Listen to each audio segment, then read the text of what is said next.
आइए 10th batch YouTube पे पूरा फ्री में आपका फिर से स्वागत है।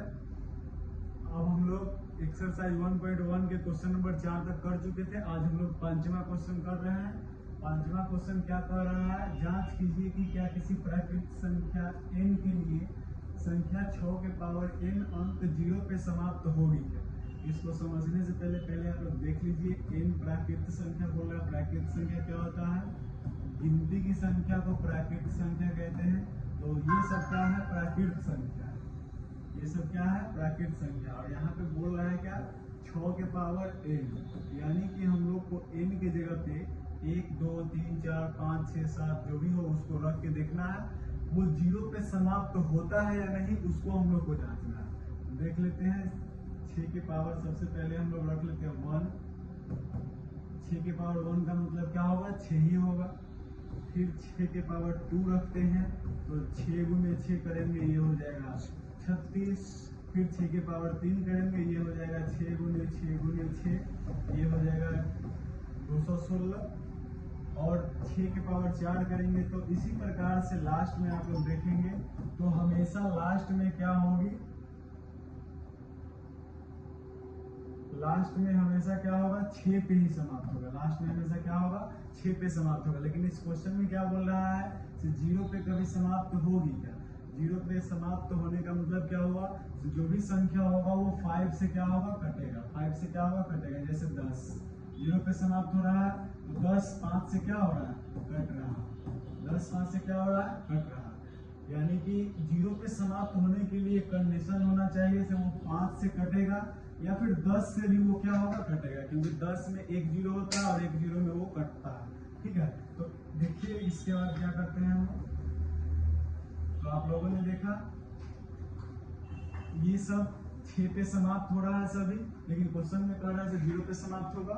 अब हम लोग 6 के पावर n को चाहेंगे तो 2 के पावर n 2 इंटू 3 के पावर n लिख सकते हैं, और इसी को हम लोग लिख सकते हैं 2 के पावर n इंटू 3 के पावर n।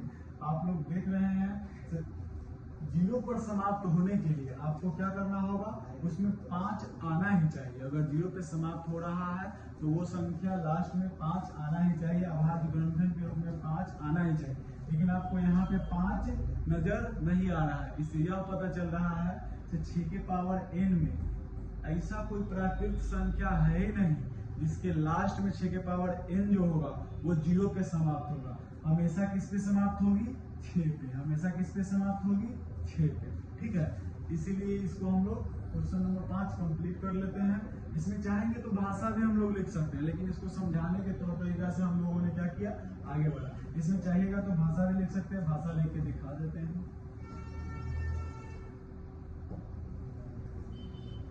यहाँ 6 के पावर n में एक प्राकृतिक संख्या है, और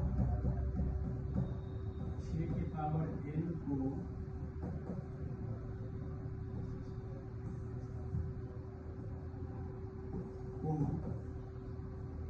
0 पर समाप्त होने के लिए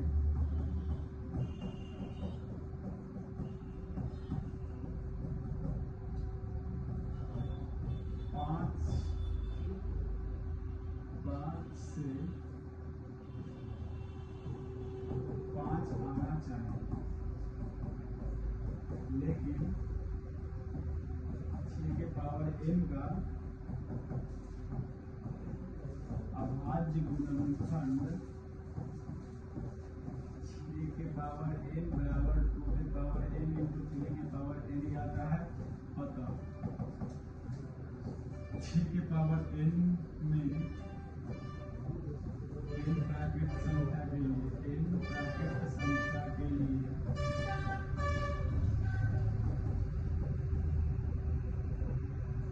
कभी भी 0 पर समाप्त नहीं। एक बार और देख लेते हैं। देखिए n प्राकृतिक संख्या बोल रहा है। n प्राकृतिक संख्या क्या होता है, गिनती की संख्या को हम लोग क्या कहते हैं, प्राकृतिक संख्या कहते हैं। और इसको हम लोग देख लेते हैं। तो n के जगह पर पहले हम लोगों ने 1 लिया, फिर 2 लिया, फिर 3 लिया। इस तरीके से आप लोग आगे भी लेके देख सकते हैं। हमेशा हमेशा आपको क्या आएगा, 6 आएगा।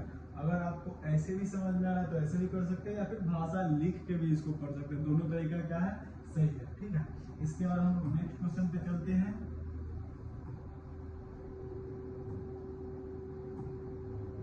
नेक्स्ट क्वेश्चन क्या है, व्याख्या कीजिए कि इतना और इतना भाज्य संख्या। सबसे पहले आप लोग को भाज्य संख्या समझना होगा। भाज्य संख्या होता क्या है,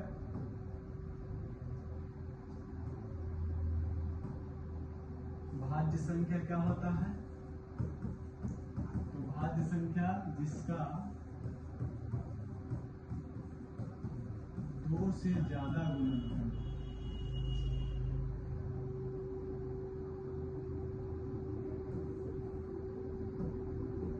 जिसका 2 से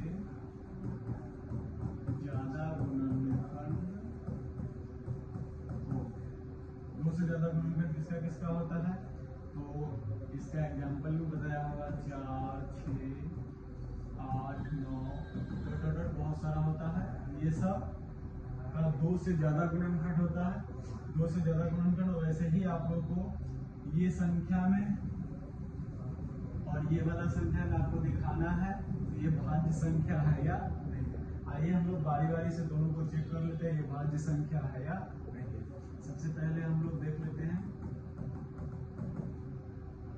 कितना का, 7 गुने 11 गुने 13 प्लस 13। इसको हम लोग चाहेंगे, देखिए दोनों में 13 है, 13 को हम लोग कॉमन ले सकते हैं।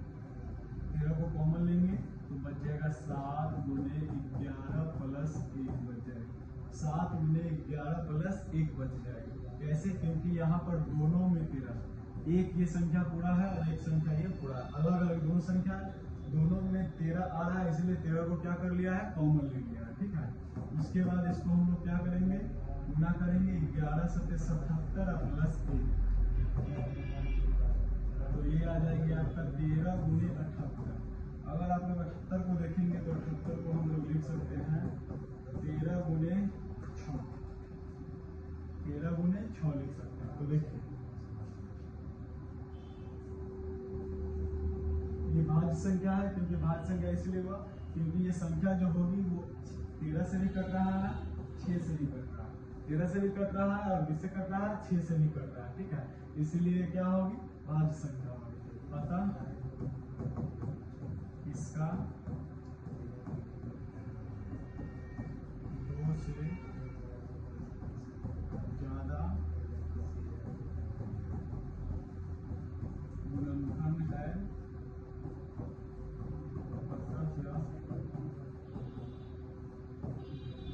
भाज्य संख्या। ठीक है, अब नेक्स्ट देख लेते हैं ये वाला 7 गुने 6 गुने 5 गुने 4 गुने 3 गुने 2 गुने 1 प्लस 5।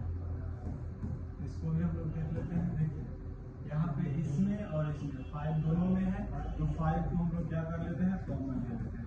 5 को कॉमन लेंगे तो बच जाएगा 7 गुने 6 गुने 4 गुने 3 गुने 2 गुने 1 प्लस 1 बच जाएगी। ठीक है, 5 गुने इसको गुना करेंगे तो 7 से 42 गुना 12, 12 गुना 2 प्लस 1, फिर से गुना कर लीजिए और इसको 42 गुना 12 गुनी 24 प्लस 1। अब इसको गुना कर लेते हैं, 42 को 24 से गुना करेंगे, 2 चौका 8, 2 गुना 4, सॉरी 2 चौका 8 और 4 चौका 16, 2 गुना 4 और 4 दूनी 8, 8 6 4 10, 8 1 9 10, यानी कि 1000 आ जाएगी। तो 5 गुने 1008 प्लस 1, तो ये हो जाएगा आपका 5 गुने 1009। तो ये जो भी संख्या है वो क्या हो रहा है, 2 से ज्यादा गुणनखंड आ रही है, 2 से ज्यादा गुणनखंड आ रहा है। इसी तो देखिए यहाँ पे 2 से ज्यादा गुणनखंड आ गया, और तो हम लोग कह सकते हैं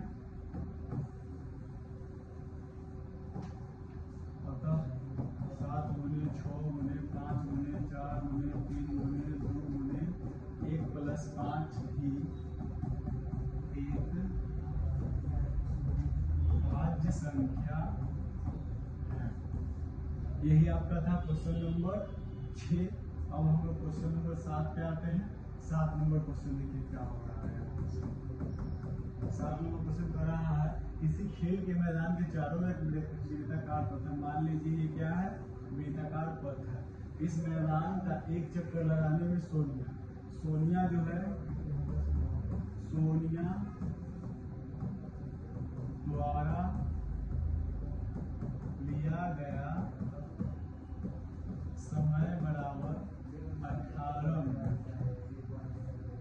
ठीक है, जबकि इसी मैदान का एक चक्कर लगाने में रवि को 12 मिनट लगता है। रवि द्वारा लिया गया समय 12 मिनट। रवि द्वारा लिया गया समय 12 मिनट। एक चक्कर लगाने में जो लेता है समय, मान लीजिए यहाँ से करा, फिर मान लीजिए कि एक ही स्थान और एक ही समय से चलना प्रारंभ किया।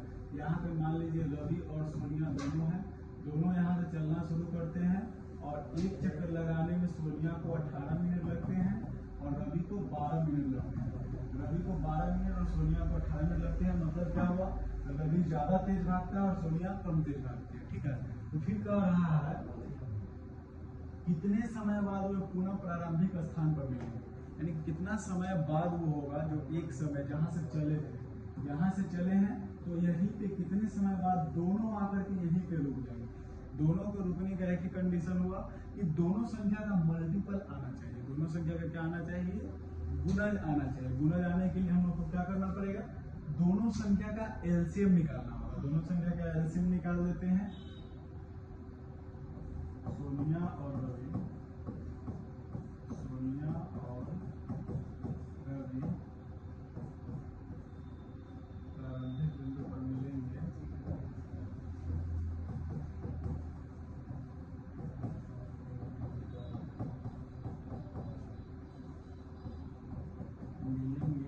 तो 18 और 12 का एलसीएम होगा। 18 और 12 का एलसीएम क्या होगा देख लीजिए। तो 18 और 12 का एलसीएम, 18 को हम लोग लिख सकते हैं 2 गुना 3 गुना 3, और इसको हम लोग लिख सकते हैं 12 को 2 गुना 3। इसका हमको एलसीएम चाहिए। एलसीएम में क्या होता है, कॉमन मिलता है वो भी और नहीं मिलता है वो भी। कॉमन मिल रहा है 2 गुने 3 गुने 3 गुने 2, 2 तिया 6, 6 3 18, 18 गुने 36, यानी कि 36 मिनट बाद, 36 मिनट बाद जो होगा वो दोनों फिर से प्रारंभिक स्थान पे क्या होंगे, मिल जाएंगे। तो यहाँ पे हम लोग चाहेंगे तो थोड़ा सा लिख सकते हैं एक लाइन,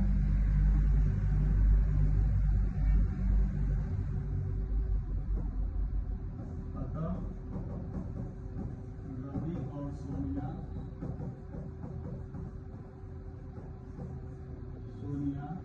36 मिनट बाद फिर से मिल जाएंगे। इस तरीके से आपका एक्सरसाइज 1.1 कंप्लीट होता है। फिर हम लोग आगे इससे आगे नेक्स्ट वीडियो में पढ़ेंगे। धन्यवाद।